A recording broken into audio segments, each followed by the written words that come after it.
I say that all life is based upon three principles and one overall principle.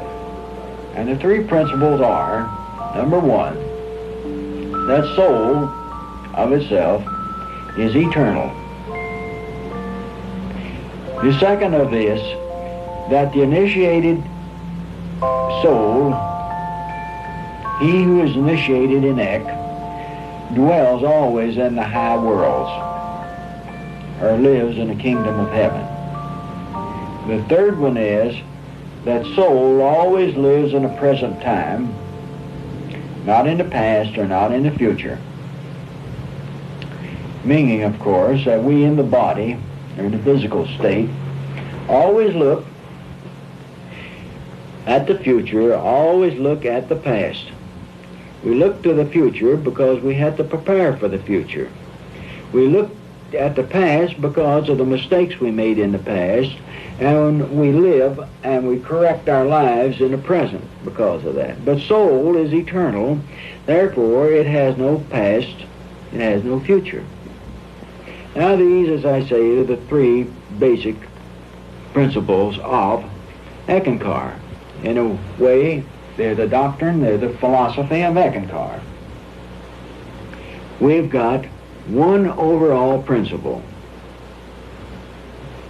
You can say it the principle of God, the law of God.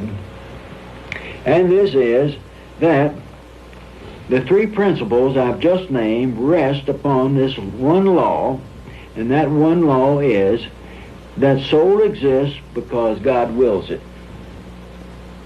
And that is all there is to the principles and the doctrine of Ek. We would not have life here, soul would not exist, there would be nothing if God didn't will it to be. God gives life to everything. So therefore, we have the principles of Ek resting upon the one singular law.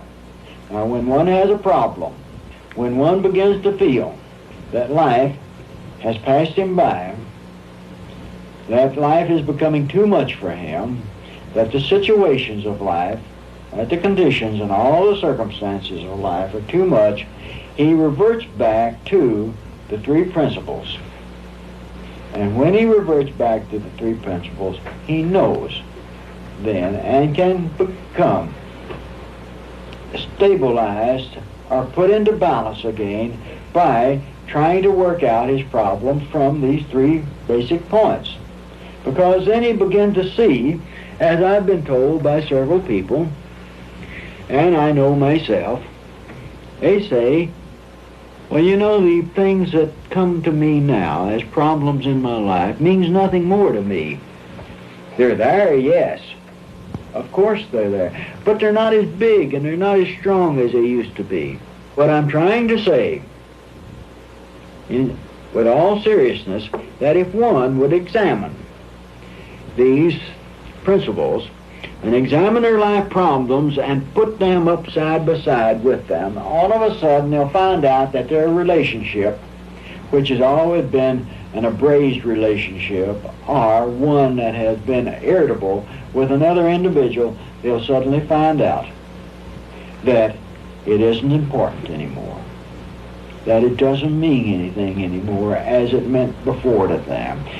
And suddenly, by the changing of the individual within himself, changes all the situations around him. Now, you know, this brings an awareness of all these things. And I think that it is our duty to look and examine whatever we have to do with our lives by using the three crown jewels, or the three jewels of Ek, as our basis with the overall principle of God. Late in 1971, Paul Twitchell completed his task as the living Ek master. He had laid the foundation of the religious experience of Ekencar, a body of written and recorded spiritual knowledge without equal on earth, yet streamlined for the pace of modern man.